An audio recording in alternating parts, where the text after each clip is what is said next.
Hello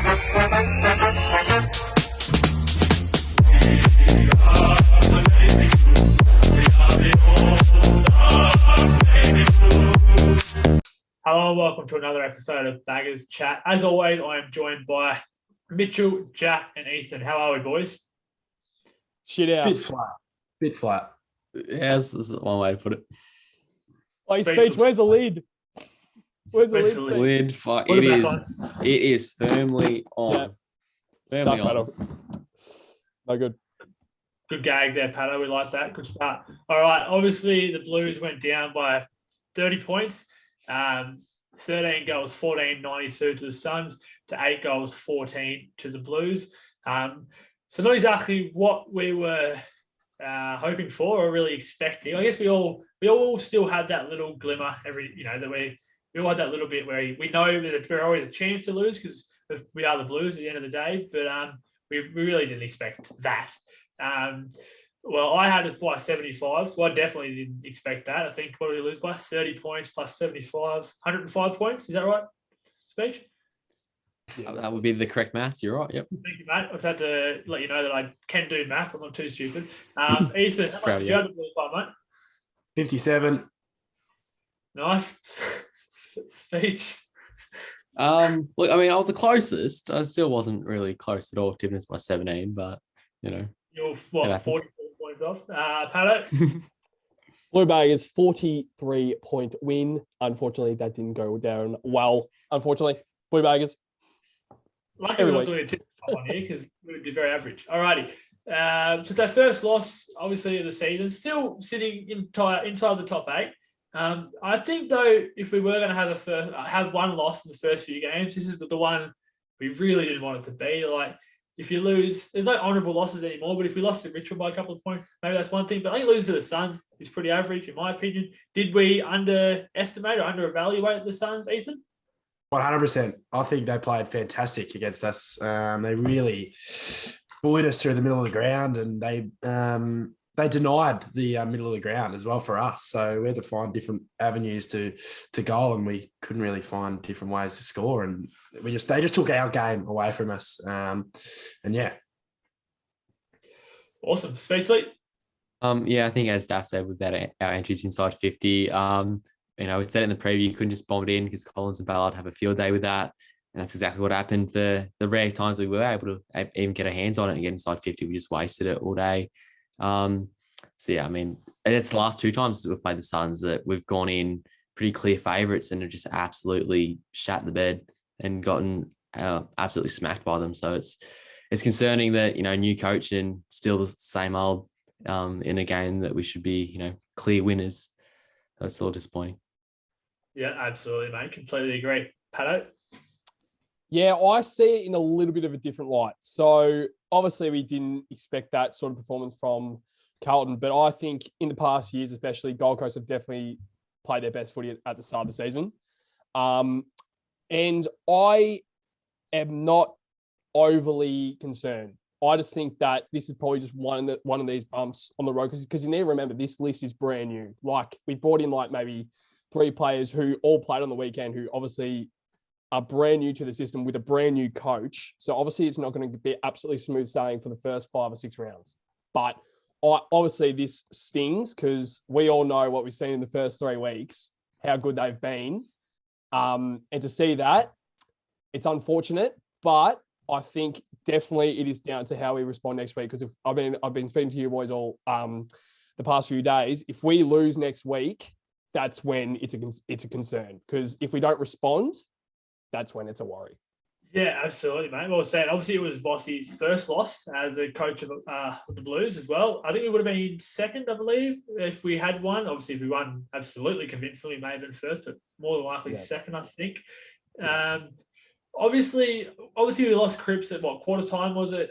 Pitnet going into the game, which you'll touch on soon, Pato. But which one do you see as a bigger one there? I know it's easy to say Cripps because of who he is, but I don't know, the first couple of games, or it was after the first game without Walsh or whatever, we still ran all over them. It didn't prove to be that costly. But then Cripps goes down at quarter time, and from there it was just average. Was that one of the reasons, or do you reckon, would you have seen it happening as well with Cripps, Ethan, or how would you have read that? It definitely doesn't help at all when you've got your best midfielder out. But I think we need to move away from, oh no, one of our key players is out, because it's a system where personally, I'm just sick of, one guy goes out and everyone goes, oh, the whole week. When we were shit house, one guy goes out and you talk about it the whole fucking week. You don't actually talk about the game and what you can actually do to win without them.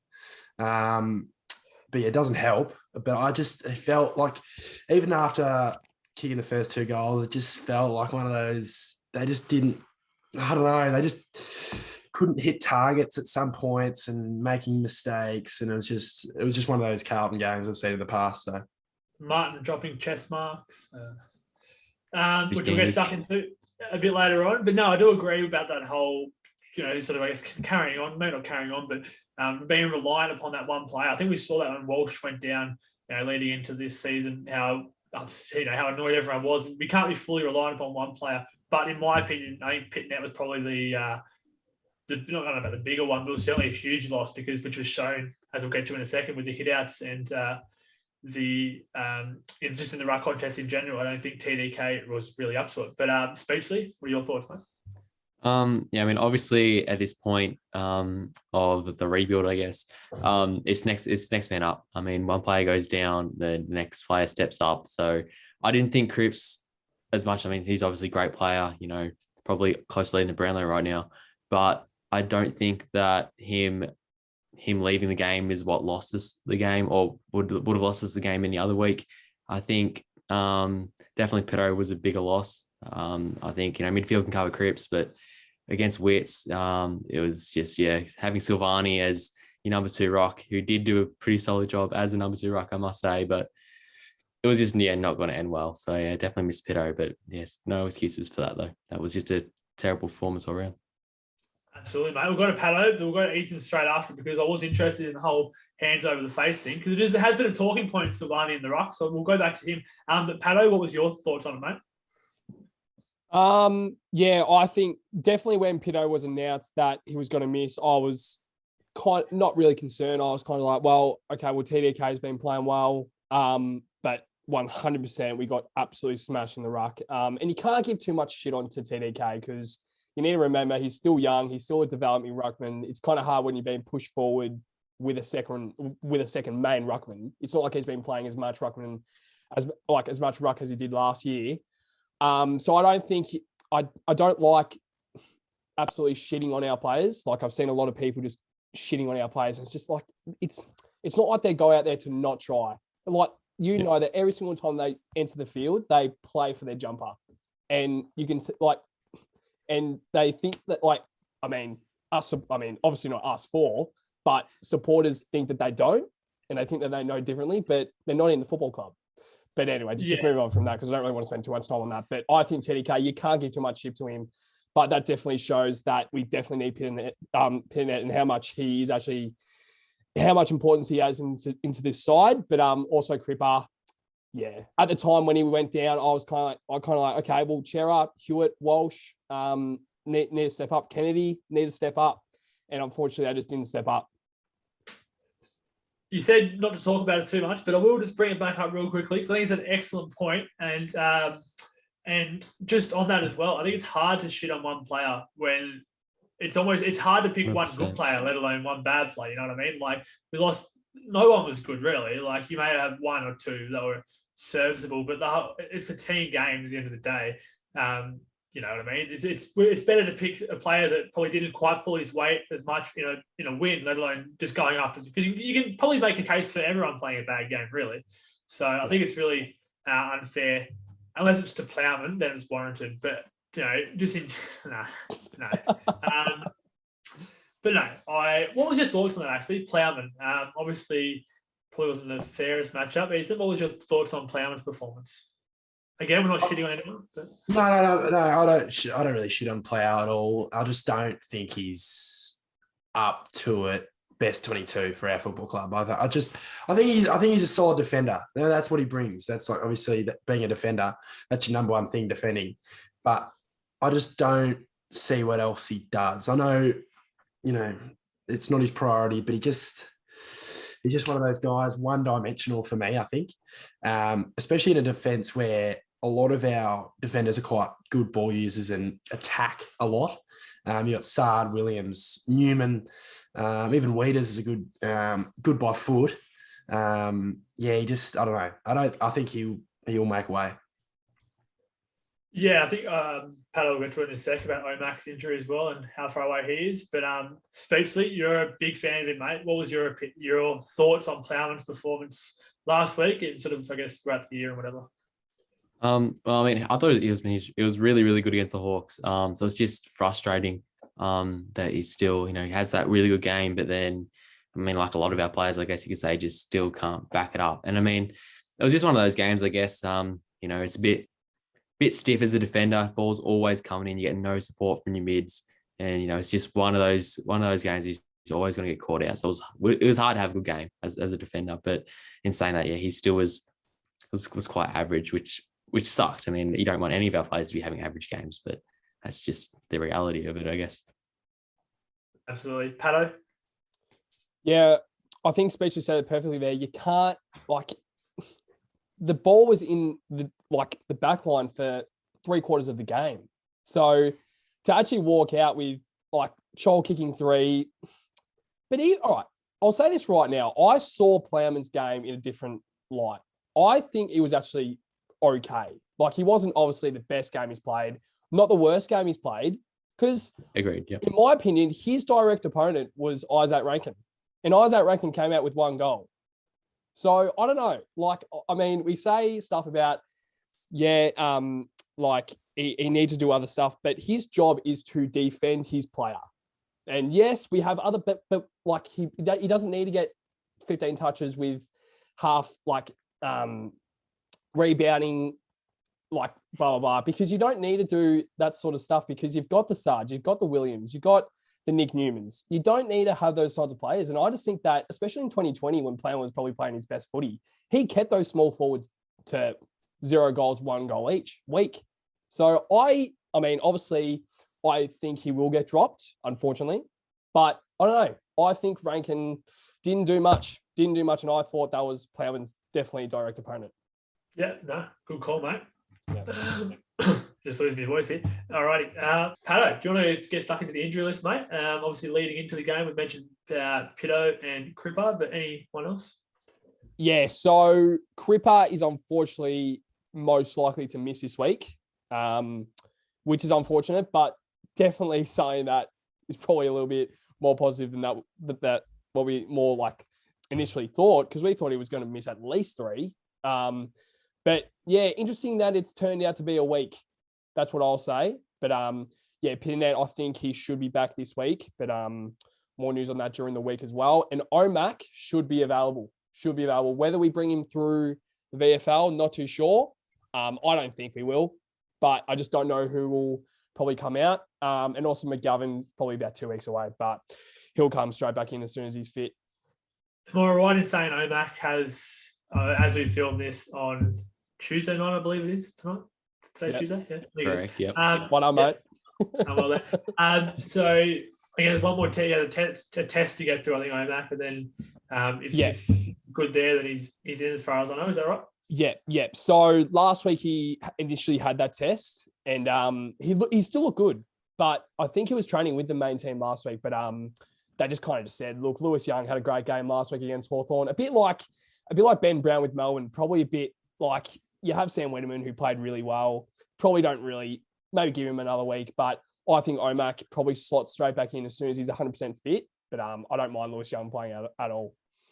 What did we think of Lewis Young's game personally? Because personally for me, I thought he was another one of those players that had a good game last week and then was very He looked lost. He looked lost on the weekend. He kind of, I don't know. So personally, I'd have Oscar over him. But would you play both of them, Pato?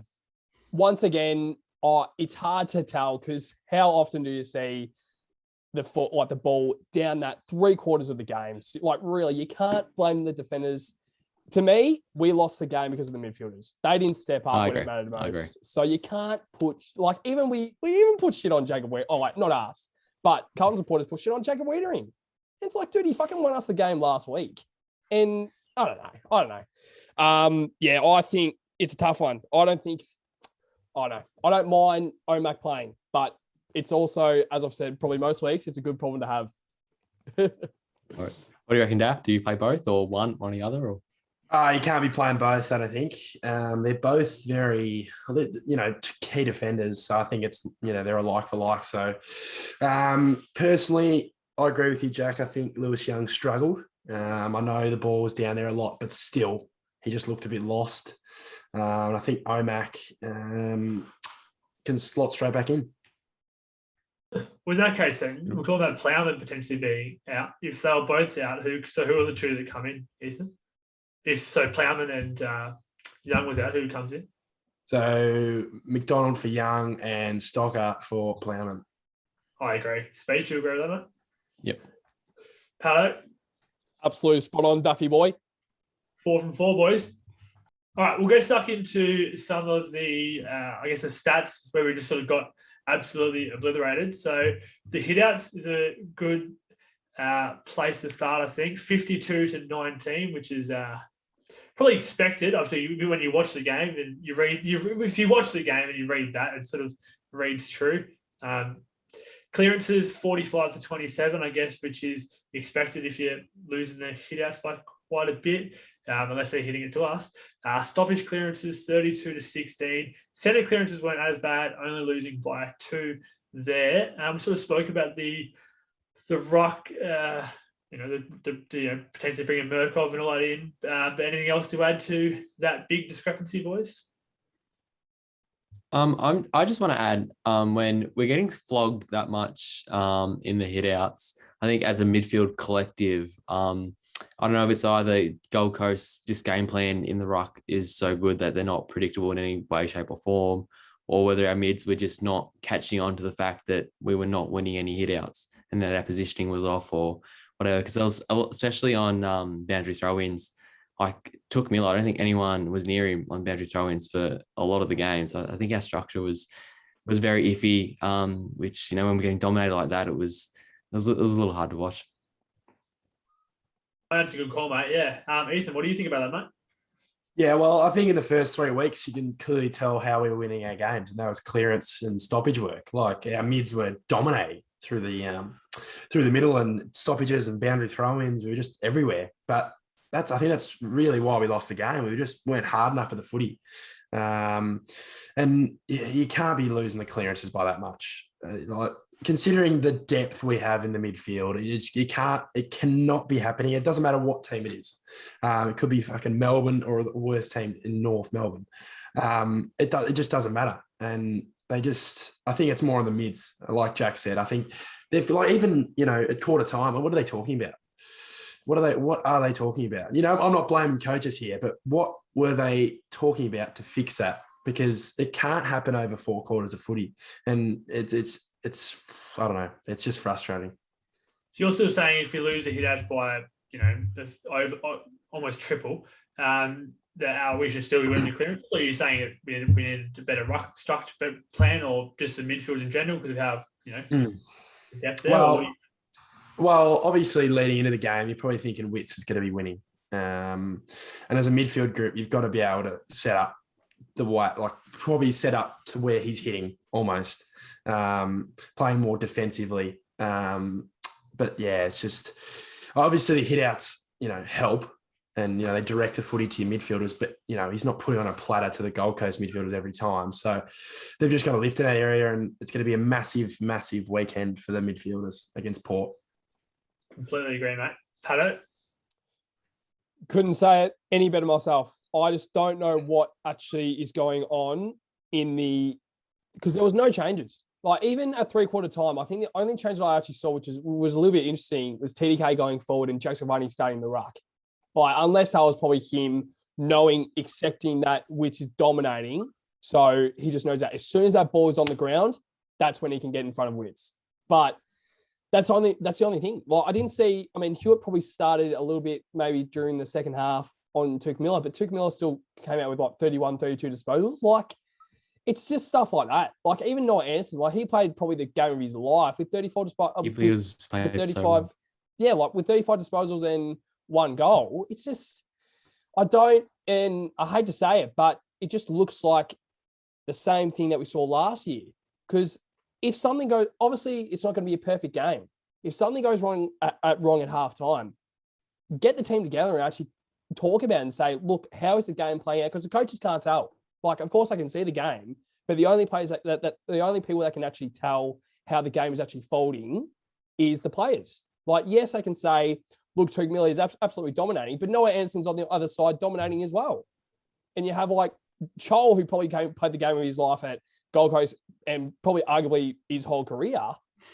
It's just stuff like that. Like, what actually goes through the actual coaching box? I don't know. Yeah, well, quickly touching on that, I completely agree with your point, but I think the way the fans have reacted to this loss is, I think, overreacting. Yeah, because I think we're underrating the Gold Coast Suns.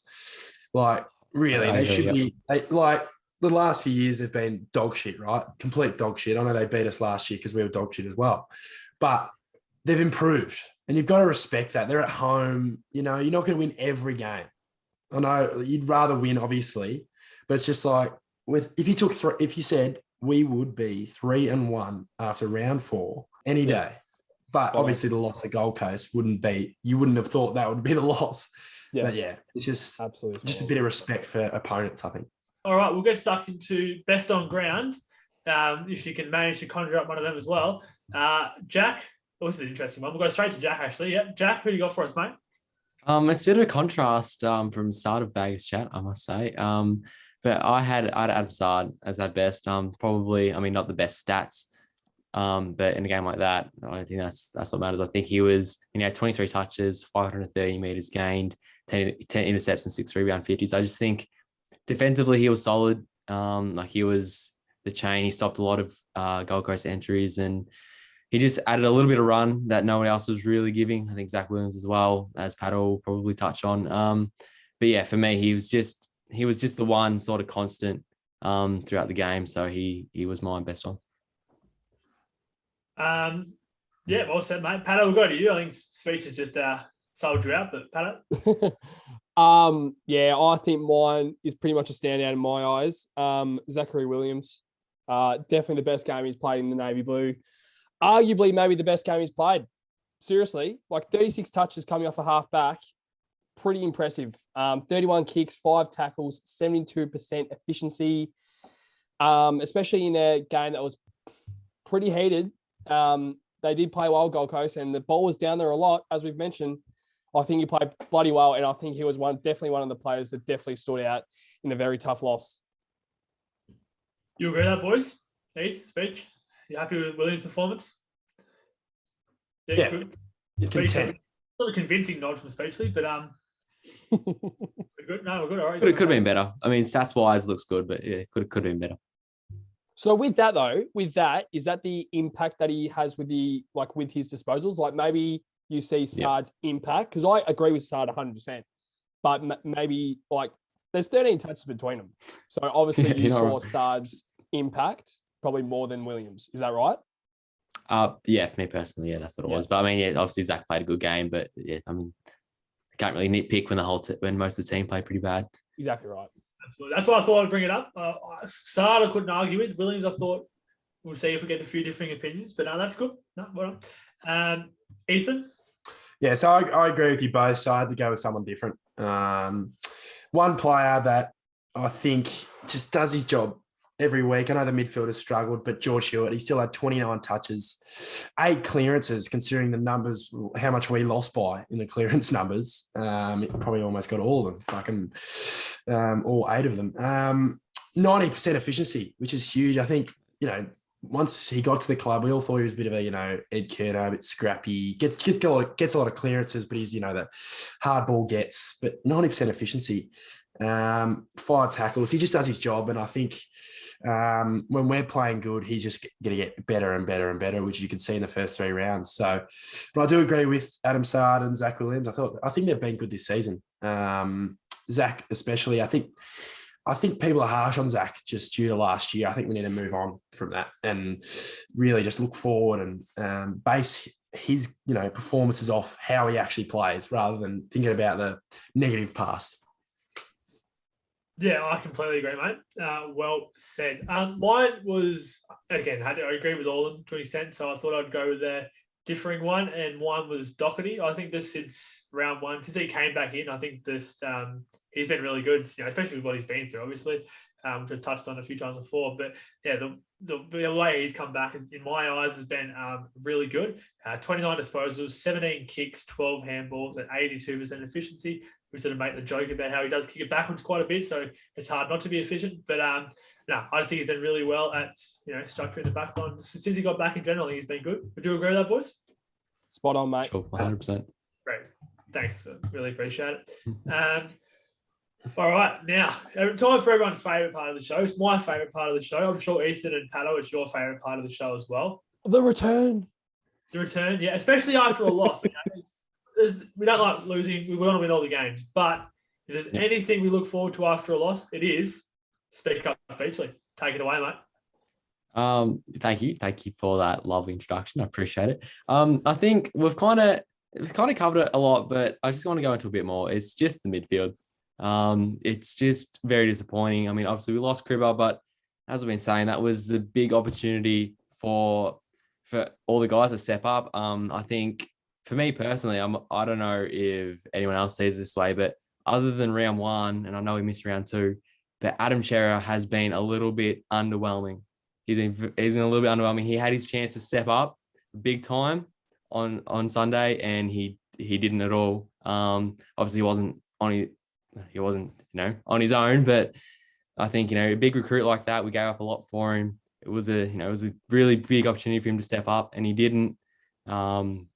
I mean, Walsh, he's struggled a little bit from that syndesmosis injury, but he'll be fine, I'm sure. So I'm not too worried about that.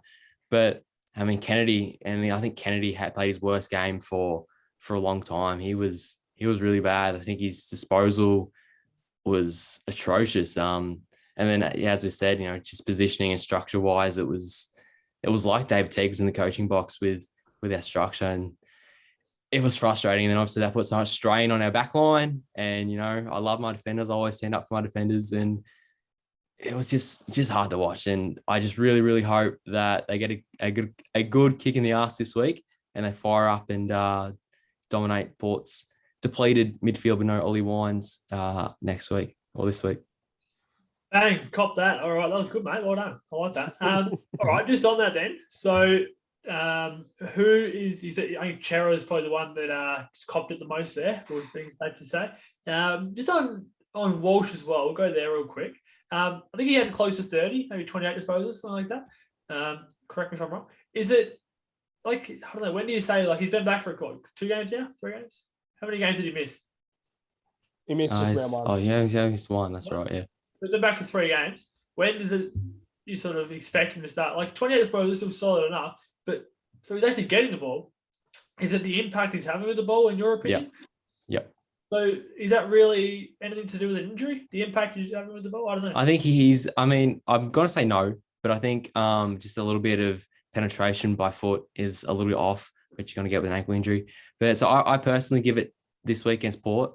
And then if it's still a little bit underwhelming, then I think I'm not going to say we have an issue, but I think there should be a little bit of a concerns. Obviously, I love Walsh. He's obviously one of our favorite players. He's a superstar, but just those high expectations we have, and he set the bar so high for himself. It does, feel a little underwhelming when he doesn't, really, has to have those games that we know he can have. Absolutely spot on. I'm sure you didn't say that, but just on that, did you say if he's not good this week, we're going to have an issue? Like, as in you've just called him out? Is that what you said? Or there might be an issue? I meant as in from a club perspective in terms of, like, obviously structure and whatever. Sorry. That might have came out bad, but that's not what I meant, no. No, literally just rushing him into hiding now. Go Cerra real quick. How many disposals did he have? 15. 15. So what's going on there? Obviously, we'll go to all the boys now. So obviously a big recruit coming into the club. Ethan, what's going on there, mate? Yeah, he was terrible on the weekend. I think most of our mids were terrible. On Jack's point, I do agree he wasn't great last week, but I feel like he's one of those players that's just when you need him, when at a clutch moment, especially in the last quarter of the Hawthorn game, when he has the ball in his hands, he can hit a target, both feet. I think guys like Kennedy and Hewitt are the ones who probably need to be getting the massive numbers to be able to get out to guys like Chera. But I think you'd be right. I think we need to not put so much pressure on the guy. Obviously, big recruit, but I think over the past years, we've put so much pressure on these recruits because they're so vital to if we're going to win games or not, because we were so bad. I think we just need to, be low key about it. And, obviously, 15 touches is not good enough, but hopefully this week they all lift. Samuel. Yeah. I'm conscious of time, and I don't want us to roll on. But did you say when we need him, he stands up? Mate, we needed him against the Suns to stand up.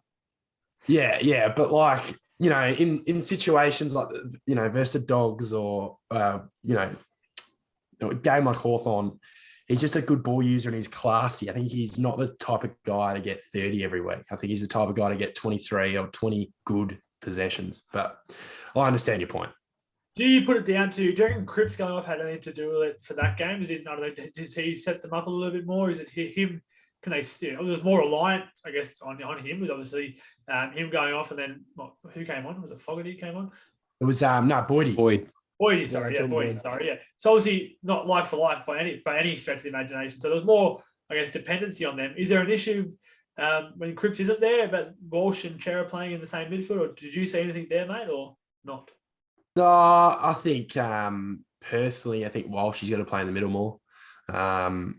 Last year, it was him and Cripps, pretty much the only two guys in there who were really dominating Kennedy in the back half of the year. But yeah, it's tough because we have so many mids and, you got to fit him in somehow. But I don't know.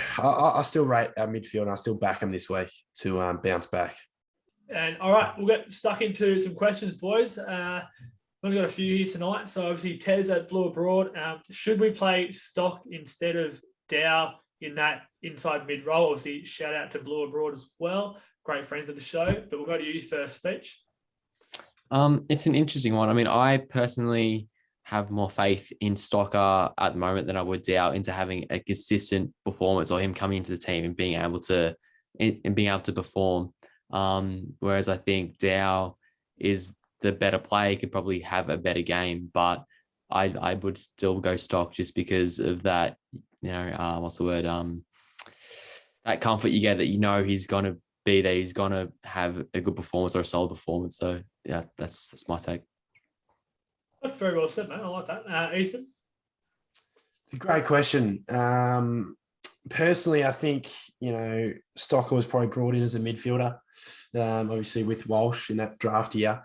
But I feel like we can't be swapping players' positions the way they've been training preseason. I think, obviously, he's been trained as a defender. I think he needs to stay as a defender currently. Obviously, if they change and it works, we'll all be happy. But I think structurally, Stock needs to stay as a defender. I think he'll come in next week. But Dow is an interesting one. Would he come in for Cripps? Do we need another mid? That's the question. That's the question. Beautiful. Thanks for the question, Tez. So we'll go to the next one from Code Star 81. Is that how we say it? This is interesting. I'll go to Ethan first. I'm pretty sure you had this player under the pump, if I'm not mistaken. Does always keep his spot. So this week, obviously playing against Port Adelaide. If he doesn't, I'll add this on. If he doesn't, who do we bring in? Ethan. I think he's been struggling. He hasn't really been hitting the scoreboard too much. I think last year, when he started, he was kicking, 4s, 3s, which is very solid for a small forward. But I feel like he really hasn't, hit the season too well. I think round one he was superb pressure-wise. I think he's a good pressure forward. He's got good size about him, can take a grab. So I think he stays currently.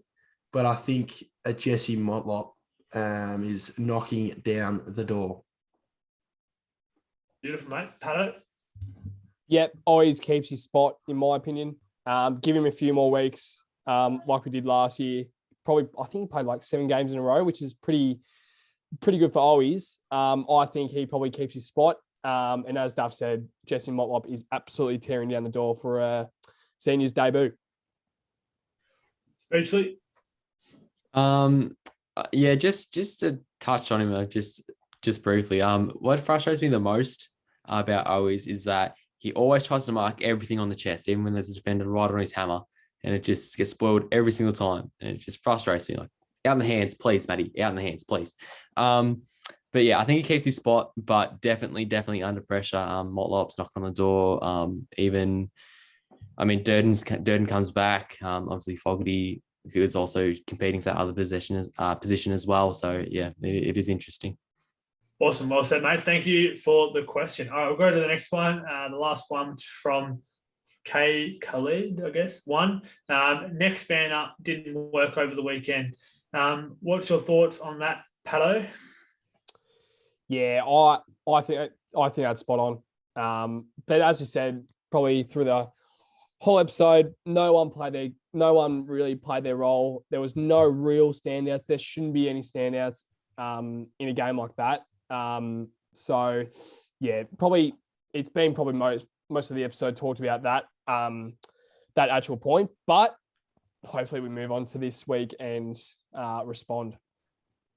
Absolutely. Ethan? Yeah, no, I agree. I don't think next man up works, but I think it has to work in a good football side. As a system, I think it's going to happen again with Cripps going out. Next man up, not just one man, the whole group have to lift. Especially, when Walshy was out, next man up, and that worked. That's how it works. A good football system. Melbourne have had, Jake Lever out for the first 3 weeks, and they haven't lost a game. So next man up has to work, and it has to work this week against Port Adelaide. Completely agree, mate. Speechley? Yeah, we've pretty much covered that. But you see, I just completely agree. Just definitely need the whole team step up to fill their role. Definitely 100%. Absolutely, boys. All right, it's one loss. That just about wraps it up, I think. One loss. We sit 3-1 at the moment. On to next week. So we'll release the preview episode. We don't play till Sunday, do we? So over the next few days, and hopefully we improve. I mean, it can't get much worse. It's pretty average, to be fair. If you're not already, follow, subscribe, tell your friends, tell everyone about Baggers Chat. We're doing good things here, aren't we, Daff? Yeah, mate. Fantastic things. Up and beyond. Above and beyond, is that what you said? Above and beyond. Sorry. Big camera shot. No, it's all right. It's all right. Bit of me time. All righty. Thanks for watching. Thanks for sticking with us. Bit of a longer episode, I feel, here today. But yeah, Pato. And as always, boys, up the Baggers. Upside down. But go Blues. Bang. Yeah, it's always upside down, boys. Fuck. There we go. Up the Baggers.